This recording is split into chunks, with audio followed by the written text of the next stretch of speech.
Curiosity in history can make history easier for us to study. Hello everyone, this is Preeti Singh and this is chapter number 2 of history, second part, reshaping India's political map. First part we have already done, and here we have to study about Mughal rulers and their resistance done by our different Rajputs and Gonds, Ahoms and the tribal communities. So, starting with it, Mughals, how they came and for what time period they ruled us, which this is what we have to do here. The empire began its rule when Babur defeated Ibrahim Lodi at the first battle of Panipat, which was fought in 1526. तो इब्राहिम लोदी जो थे वो Lodi dynasty के last ruler थे और 1526 में जब बाबर ने उनको डिफीट कर दिया उसके बाद मुगल सल्तनत का जो साम्राज्य है वो हमारे देश भारत में शुरू हुआ। बाबर जो कि टर्किक मंगोल रूलर थे समरकंद से, उनके पास वो जीते क्यों? क्योंकि उनके पास जो गन पाउडर, जो फील्ड आर्टिलरी, जो मैचलॉक गन्स थे वो बिल्कुल नए थे हमारे इंडियन वॉरफेयर के लिए। अब बाबर के बारे में हमें जो भी चीज़ें पता लगती है वो उनकी ऑटोबायोग्राफी से पता लगती है, जहाँ ये पता चलता है कि कल्चरल चीज़ों को लेकर भी उनके जो इंटरेस्ट था वो काफ़ी ज़्यादा था। लेकिन इस कल्चरल साइड के अलावा वो एक बहुत ही ज़्यादा ब्रूटल कॉन्करर थे, मतलब बहुत ही बुरे तरीके से उन्होंने भारत को लूट पाट करने के साथ साथ हमें बहुत ज़्यादा परेशान भी किया था। ही डिस्ट्रॉयड सिटीज़, बहुत सारे लोगों को मारा। वुमेन और चिल्ड्रन, जब कोई भी जगह पे जब वो हार जाते हैं, जो भी राजा हार जाता है उसकी जो प्रजा होती है उसके साथ कैसे बिहेव करना है ये जीते हुए राजा के पास इसका डिसीजन होता है। तो वुमेन है, बच्चे हैं, अगर वो बच जाते थे तो उनको दास बना लिया जाता था। दो उनको इंडिया जो है वो सेंट्रल एशिया के मुकाबले बहुत ही कम चार्मिंग लगता था, but then also there was a reason. Bharat को सोने की चिड़िया ऐसे ही नहीं कहा गया। भारत में जो वेल्थ है हमारी गोल्ड की, सिल्वर की, इसके अलावा हमारा हेल्दी रेनी सीजन और जो स्किल्ड आर्टिसंस थे हमारे देश में, इसने बाबर को बहुत ज़्यादा अट्रैक्ट किया, जिसकी वजह से उन्होंने अपने साम्राज्य को यहीं पर स्थापित कर दिया था। उसके बाद उनका जो बेटा है हुमायूं, उसका जो स्ट्रगल है उसके बारे में अगर देखें तो Humayun was not that much efficient as Babur was. That is why he was not able to keep his empire united. And so Sher Shah Suri, जो कि एक अफगान लीडर थे, इन्होंने बहुत सारा जो कंट्रोल है नॉर्दर्न इंडिया का वो अपने अंडर ले लिया और यहाँ पर एक अपना ही साम्राज्य शुरू कर दिया, विच वॉज सूर एम्पायर। लेकिन इनका जो टाइम पीरियड था वो बहुत ही शॉर्ट लिव था। कुछ ही टाइम पीरियड में इनका जो रेन था, इनका जो टाइम पीरियड था रूलिंग का, वो ख़त्म हो गया और हुमायूं ने दोबारा से पावर को रीगेन कर लिया। सूर एम्पायर के साथ ही हमारा हुइमू का ब्रीफ एक रूल डिस्क्रिप्शन है। हुइमू जो थे वो क्लेवर मिलिट्री कमांडर थे सूर एम्पायर के, और इन्होंने ये दिल्ली को इन्होंने धीरे धीरे करके ब्रीफली कैप्चर कर लिया कुछ टाइम पीरियड के लिए, और हेमचंद्र विक्रमादित्य के नाम से वहाँ पर इन्होंने रूल किया। But in the second battle of Panipat जो 1556 में हुआ था, फर्स्ट बैटल के एग्जैक्टली 30 सालों के बाद, वहाँ पर अकबर ने इन्हें डिफीट करके वापस से उस जगह को कैप्चर किया। तो अकबर का राइज जो है वो किस तरीके से हुआ, जिस एज में हमें ये भी पता नहीं होता कि what stream we have to choose for our career, उस एज में अकबर जो है वो इम्पॉर्टेंट, अकबर द ग्रेट इसलिए बने because Akbar started to rule during the age of 13, और उस टाइम में ही उन्होंने अपनी गद्दी को संभालना शुरू कर दिया था, which marked a different lasting Mughal rule in India.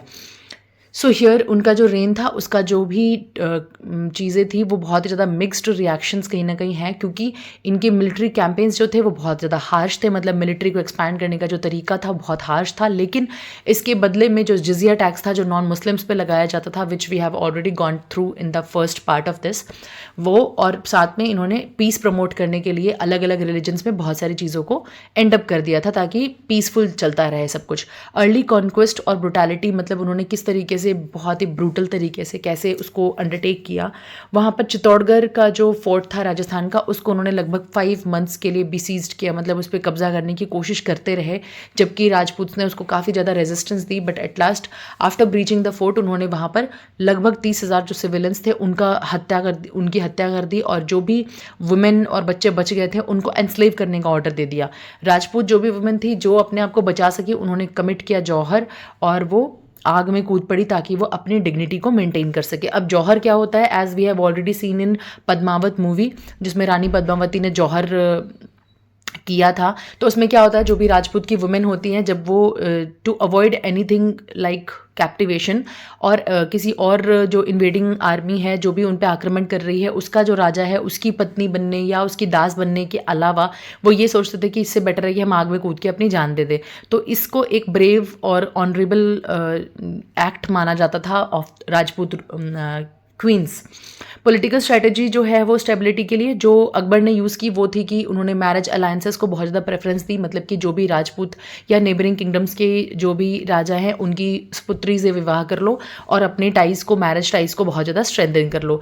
उन्होंने इसके साथ साथ जो राजपूत और रीजनल लीडर्स होते थे उनको भी अपने कोर्ट में बहुत ज़्यादा आमंत्रण देते थे, उनको बुलाते थे, वेलकम करते थे बहुत ज़्यादा।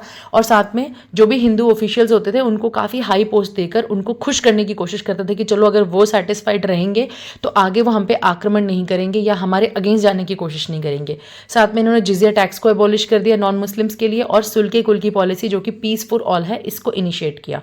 कल्चरल और इंटेलेक्चुअल कॉन्ट्रीब्यूशंस में अगर हम आ जाए तो ये इलिटरेट होने के बावजूद इन्होंने हर एक चीज़ को पर्शियन लैंग्वेज में कन्वर्ट करने की कोशिश की। जैसे कि हमारे जो संस्कृत टेक्स्ट है, महाभारत, रामायण और भागवत गीता, पंचतंत्र, इन सबको उन्होंने पर्शियन लैंग्वेज में ट्रांसलेट करवाया था एट फतेहपुर सिकरी, ताकि आने वाली जनरेशन या उस टाइम पीरियड में जितने भी लोग हैं वो उसको पढ़ सके। और वो पढ़ना नहीं जानते थे बट वो सुन सकते थे और समझ सकते थे कि क्या चल रहा था।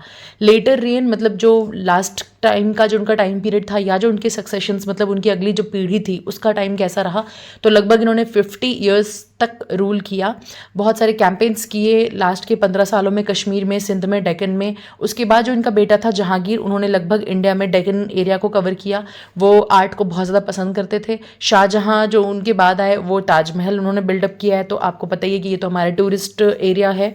उसके बाद Mughal art, music, calligraphy, miniature painting जो है वो सारे के सारे इन सारे राजाओं के टाइम पीरियड में बहुत ज़्यादा फ्लरिश हुआ है, मतलब कि डेवलप हुआ है।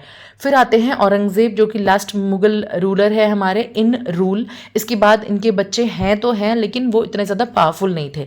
शाहजहां जब बीमार पड़ गए 1657 में, तो उस टाइम पर सक्सेशन के लिए उनके बच्चों के बीच में आपस में झगड़ा होने लगा। औरंगज़ेब ने सबसे पहले तो अपने बड़े भाई जो कि दारा सिक्खो थे उनको एग्जीक्यूट कर दिया, मतलब मार दिया। फिर छोटे वाले को, बीच वाले को भी मार दिया, और जो सबसे छोटे बेटे थे उनको एग्जाइल में भेज दिया। शाहजहां को तो इम्प्रिजन कर लिया गया आगरा फोर्ट में जब तक कि वो मर नहीं गए। और औरंगज़ेब ने इसी ड्यूरेशन में अपने आप को एम्परर घोषित कर दिया 1658 में, और खुद को टाइटल दिया आलमगीर, मतलब कॉन्करर ऑफ द वर्ल्ड, कि पूरा जो हमारा वर्ल्ड है उस पे वो राज करेंगे और उसके वो राजा हैं। उन्होंने अपनी एम्पायर को एक्सटेंड किया to its greatest size throughout years of war. और इनकी स्ट्रिक्ट रिलीजियस पॉलिसीज़ होने के साथ साथ बहुत ही ज़्यादा हार्श रूल जो उन्होंने लगाए, इसकी वजह से बहुत ज़्यादा रिबेलियंस हुए, आपस में बहुत ज़्यादा विद्रोह हुआ, और काफ़ी सारा जो पैसा है, जो रिसोर्सेज हैं, वो बर्बाद हुए। इसलिए आफ्टर हिज डेथ जो कि 1707 में हुई थी, जो एम्पायर है वो धीरे धीरे करके ब्रेक डाउन, बहुत ही तेज़ी से, बहुत ही क्विकली वो सारा कुछ ब्रेक डाउन हो गया। मिलिट्री एक्सपेंशन जो था, तो वहाँ पे बहुत सारे कैंपेन इन्होंने किए, स्पेशली जो डेक्कन एरिया था जहाँ पे मुगल एम्पायर को इन्होंने इसकी लार्जेस्ट साइज तक इंक्रीज़ कर दिया, मतलब मुगल सल्तनत को बहुत ही एंड तक पहुंचा दिया था। जो लास्ट के 25 ईयर्स थे औरंगज़ेब के, वो उन्होंने डेक्कन में ही फाइट करने में निकाले, जिसमें कि काफ़ी ज़्यादा जो एम्पायर का ट्रेजरी था वो खाली हुआ, और कांस्टेंट वॉर होने की वजह से जो एम्पायर की स्टेबिलिटी थी वो बहुत ही ज़्यादा वर्सन हो गई, वीक हो गई। रिलीजियस पॉलिसीज़ में अगर देखते हैं तो जो औरंगज़ेब थे वो डीपली रिलीजियस थे, सुन्नी मुस्लिम। और औरंगज़ेब ने म्यूज़िक, डांस जो भी उनके कोर्ट में होते थे, जो अन इस्लामिक थे, जो इस्लाम धर्म के अगेंस्ट थे, उसको वो बिल्कुल ही बाइकआउट करते थे, बैन कर दिया था उन्होंने।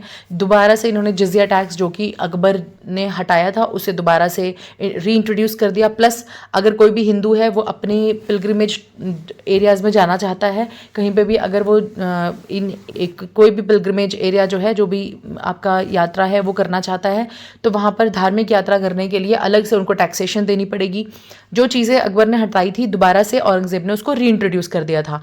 इसके साथ ही इन्होंने हिंदू, जैन, बाकी के जितने भी धर्म थे उनके लोगों को परसिक्यूट करना, प्लस उनकी चीज़ों को डिस्ट्रॉय करना, ये सब बहुत ज़्यादा किया औरंगज़ेब ने अपने टाइम पीरियड में। बनारस, मथुरा, सोमनाथ, इन सब में जो डिस्ट्रक्शन एक्टिविटी हुई है 1669 में, वो भी इनके द्वारा हुई है। पॉलिटिकल और रिलीजियस मोटिव्स पे अगर आ जाते हैं तो यहाँ पे कुछ स्कॉलर्स ऐसा बोलते हैं कि उनका एम जो था वो बिल्कुल ही क्लियर था। उनके बहुत सारे जो फरमान, जो एडिक्ट्स हैं, वो ये शो करते हैं कि उन्होंने गवर्नर्स को टेम्पल्स को डिमोलिश करने के लिए बोला था, और ये कहा था कि जो भी नॉन मुस्लिम टीचिंग्स है उसको हमारे देश में ना किया जाए। जिन भी इलाकों को कब्जा करके बैठे हैं उन इलाकों में वो नॉन मुस्लिम टीचिंग्स को होने नहीं देते थे। रेजिस्टेंस मुगल्स को कहाँ कहाँ से मिली, तो इनको मिली जाट पीजेंट से, फिर मिली इनको ट्राइब से। इसके बाद इनको रेजिस्ट करने वाले हमारे पास जो भी हैं उसमें रानी दुर्गावती भी हैं। तो जाट पीजेंट्री में अगर हम आ जाते तो 17th सेंचुरी में लगभग जो हमारा प्रेजेंट डे है अगर बोले तो वेस्टर्न एरिया है हमारे उत्तर प्रदेश का, फिर हरियाणा है, ईस्टर्न राजस्थान है, इन सब ने जो भी हार्श मुगल रूल था उसके अगेंस्ट बहुत ज़्यादा रेबल किया, मतलब कि उसके अगेंस्ट बात की, रिवॉल्ट किया, उसके अगेंस्ट विद्रोह किया। इन्होंने एक मुगल ऑफिसर को मार दिया ताकि वो एक्सप्लॉइट करने से खुद को बचा सकें या उसको प्रोटेस्ट करने के लिए, और एक बैटल लड़ी। लगभग 20,000 मैन जो कि मुगल आर्मी के खिलाफ लड़ते रहे वो एट लास्ट डिफीट तो हो गए, लेकिन इनका जो लीडर है वो मारा गया था। तो ट्राइबल ग्रुप रेजिस्टेंस में हमारे पास हैं कि जो भी ट्राइब्स थे, जो हमारे कबीले होते हैं उसमें भील्स हैं, गौंड्स हैं, संथाल्स हैं, कोट्स हैं, ये सारे लोगों ने, इन सारे ग्रुप्स ने, ट्राइब्स ने रेजिस्ट किया मुगल के अटेम्प्ट को कि वो लैंड नहीं ले सकते, प्लस जो टैक्सेशन वो लगाते थे, इन सारी चीज़ों को वो रेजिस्ट करते थे। कुछ को तो सबड्यू कर लिया गया, कुछ ने मुगल एम्पायर को ज्वाइन कर लिया, लेकिन अभी भी जो आपके फॉरेस्ट और हिली एरियाज़ में थे वहाँ पर अभी भी जो रेजिस्टेंस थी ट्राइबल कम्युनिटी की वो अच्छी खासी बनी हुई थी, क्योंकि हिली रीजन्स पे मुगल्स के लिए लड़ाई करना ज़्यादा कठिन था। जो ट्राइबल कम्युनिटी थी, कबीले वाले लोग थे, उनको हमेशा से जंगल में रहने की आदत थी, तो उन्होंने इस चीज़ का एडवांटेज लिया और जो गुरिल्ला वॉरफेयर होता है उसके थ्रू अपने इंडिपेंडेंस को मेंटेन रखा। रानी दुर्गावती का रेजिस्टेंस कुछ इस तरीके से था कि वो she was ruling as a queen of गर्ग किंगडम, जो कि गौंड साम्राज्य का था। वहाँ पर इन्होंने अपनी समझदारी से किसी तरीके से अपने किंगडम को, राज्य को प्रॉस्परस बना के रखा, उसे प्रोटेक्ट करके रखा। लगभग आर्मी इनकी 20,000 सोल्जर्स की थी, 1,000 इनके पास एलिफेंट्स थे। इससे इन्होंने किसी तरीके से मुगल इन्वेजन से खुद को रिपेल करते रहे। ये इन 1564 जब ये अपनी ट्रूप्स के साथ अकबर के जनरल के खिलाफ लड़ रही थी, तो उस टाइम पर भी इनके जो सोल्जर्स थे वो उनके हिसाब से काफ़ी ज़्यादा कम थे। उस टाइम पर इनको थोड़ी चोट लगी और she lost her life at the age of 40, क्योंकि ये लॉस्ट क्या बोले, उन्होंने खुद अपनी जान ले ली थी, क्योंकि वो कैप्चर में नहीं रहना चाहती थी, वो दासी नहीं बनना चाहती थी। तो उनका ये जो ब्रेवरी है ये एक सिंबल है रेजिस्टेंस और प्राइड का, कि वो कहते हैं ना कि हम सर कटा सकते हैं लेकिन सर झुका नहीं सकते। सर्ज ऑफ द राजपूत्स में हमें करना है। राजपूत जो थे नॉर्थ वेस्ट इंडिया के, इन्होंने फियर्सली रेजिस्ट किया इन्वेडर्स को, मतलब कि बहुत ही ज़्यादा वॉयलेंट तरीके से इन्होंने रेजिस्ट करने की कोशिश की। रेजिस्ट होता है किसी को रोकना, तो इन्होंने जो भी आक्रमण करने आते थे उनको रोकने की कोशिश की। हमारे पास लीडर्स हैं जैसे कि राणा संगा, फिर है महाराणा प्रताप, इनके बारे में तो हमें पता ही है, इनके ब्रेवरी के किस्से हमने बहुत सुने हैं। और कुछ राजपूत जो थे वो अलाय कर रहे थे, मतलब कि गठबंधन कर रहे थे मुगल्स के साथ। इसके अलावा कुछ जो थे वो फिर भी उन्होंने राजस्थान में अपने आप को वीक नहीं पड़ने दिया और मुगल के कंट्रोल को वहाँ पर उतने अच्छे से तरीके से स्थापित नहीं होने दिया। राजपूत रेजिस्टेंस और रीबिल्डिंग में आता है कि जो हमारे मेवाड़ और मारवाड़ थे, खिलजी की कॉन्क्वेस्ट के बाद इन्होंने दोबारा से अपने किंगडम को रिबिल्ड किया, और इनके बारे में तो हमारी बहुत सारी हीरोइक स्टोरीज है जो हम पढ़ते रहते हैं। राणा संगा की लीडरशिप में जो अर्ली 16th सेंचुरी है, वहाँ पे राणा संगा जो कि मेवाड़ के राजा थे, उन्होंने यूनिफाई किया बहुत सारे राजपूत के क्लान्स को, अलग अलग राजपूत को ज्वाइन करके। उसके बाद बहुत सारे बैटल्स जो थे इन्होंने सुल्तान के अगेंस्ट लड़ा, और ultimately but he was defeated by Babur at the battle of Khanwa, और इस तरीके से ये डिफीट हो गए। महाराणा प्रताप जो है, he was ruler of Mewar, जिन्होंने कि मुगल रूल को एक्सेप्ट करने से मना कर दिया था। और जबकि जिस कंडीशन में इनको अपना राजपाट मिला था, जो राज्य है वो मिला था, उस टाइम पीरियड में वो इतना ज़्यादा स्ट्रॉन्ग नहीं था, फिर भी महाराणा प्रताप को ये लगता था कि हम इस चीज़ को फाइट कर सकते हैं। इन्होंने मुगल्स के साथ बैटल ऑफ हल्दी घाटी में लड़ाई की, जबकि वहाँ पे डिफीट तो हो गए थे, but there also he escaped somehow, और गोरिल्ला वॉरफेयर के थ्रू, इन्होंने अरावली हिल्स के थ्रू इन्होंने अपने आप को कहीं ना कहीं मेंटेन किया।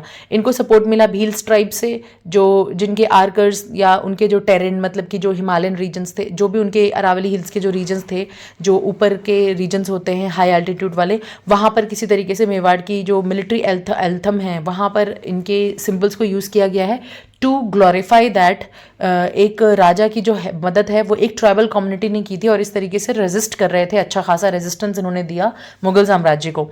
राजपूत और मुगल रिलेशंस की अगर बात करें तो कुछ जो राजपूत स्टेट्स थे उन्होंने मुगल्स के साथ अलायंस क्रिएट किया थ्रू मैरिज, मतलब गठबंधन किया इन्होंने मैरिज, जैसे कि उनकी सुपुत्री से शादी कर ली तो आगे जो मुगल साम्राज्य है वो अपना जो राजपाट है उसको चला सकता था। मेवाड़ जो है वो फिर भी इंडिपेंडेंट बना रहा क्योंकि वहाँ पे मुगल की डोमिनेंस के थ्रू के खिलाफ लड़ने वाले काफ़ी सारे राजा थे हमारे पास।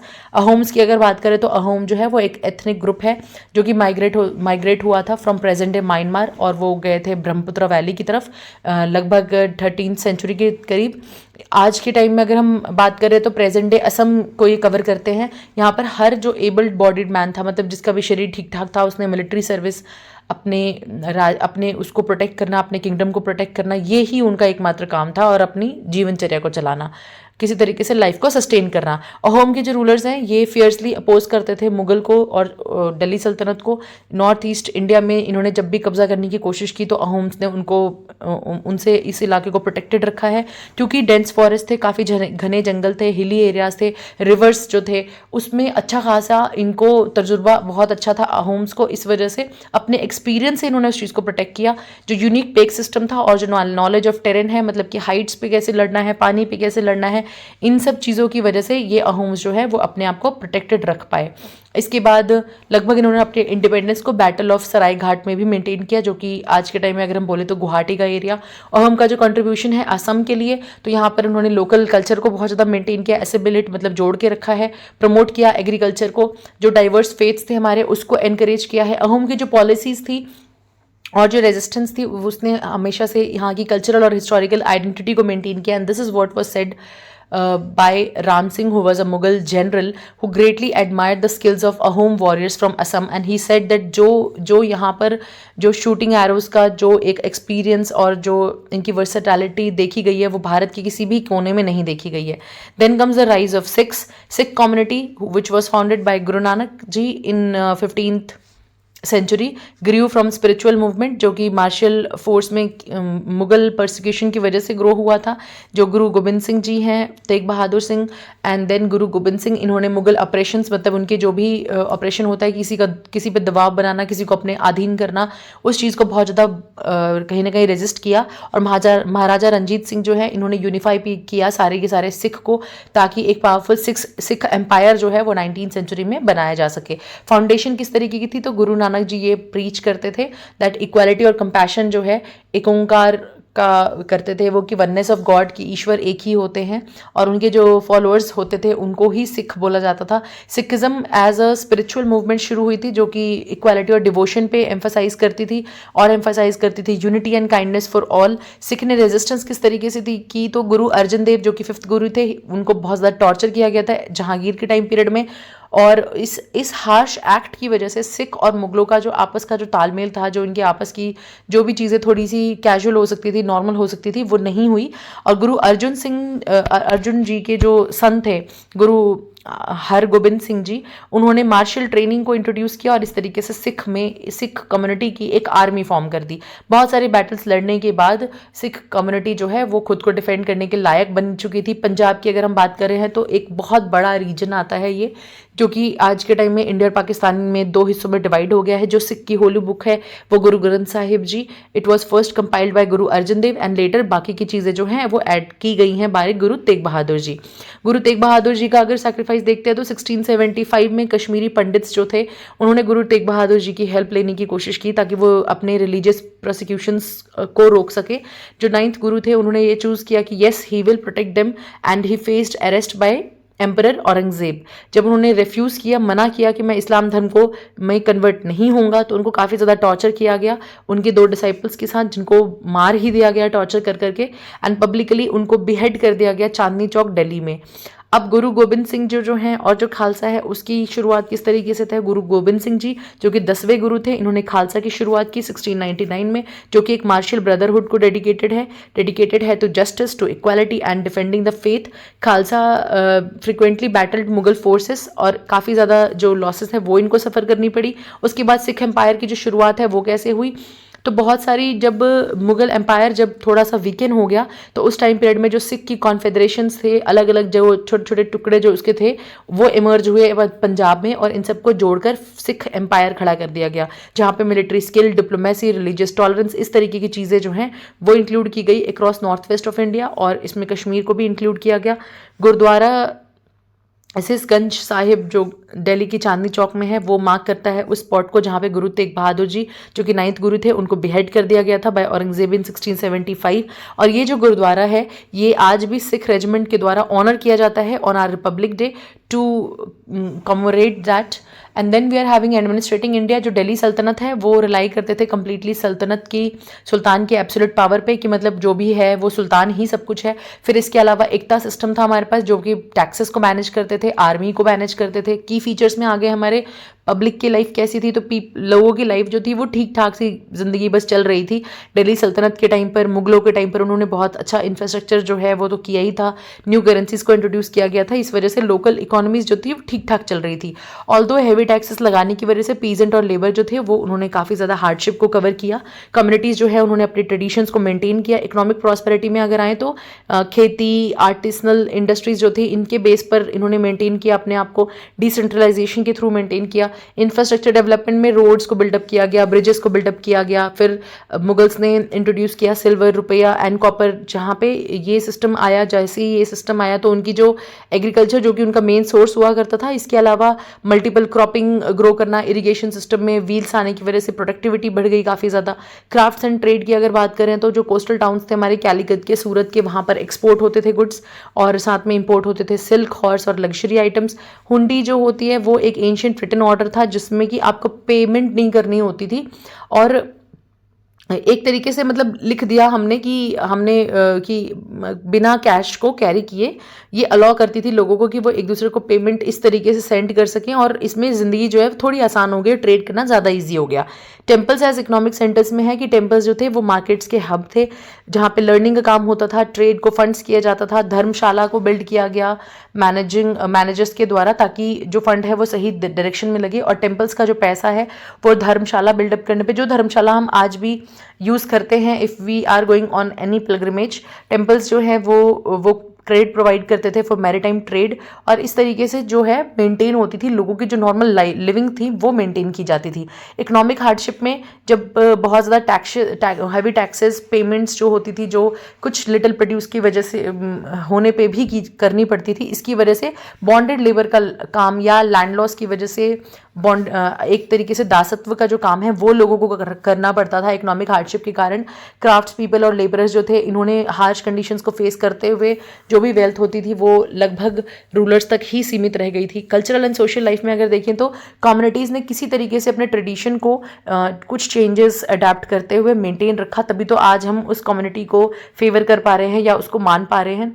क्लैशेस होते रहते थे अबाउट देयर सीक्रेट साइट्स की, मतलब कौन सी साइट जो है वो किस धर्म को बिलोंग करेगी, but then also we have been able to maintain all this things. Thank you for today.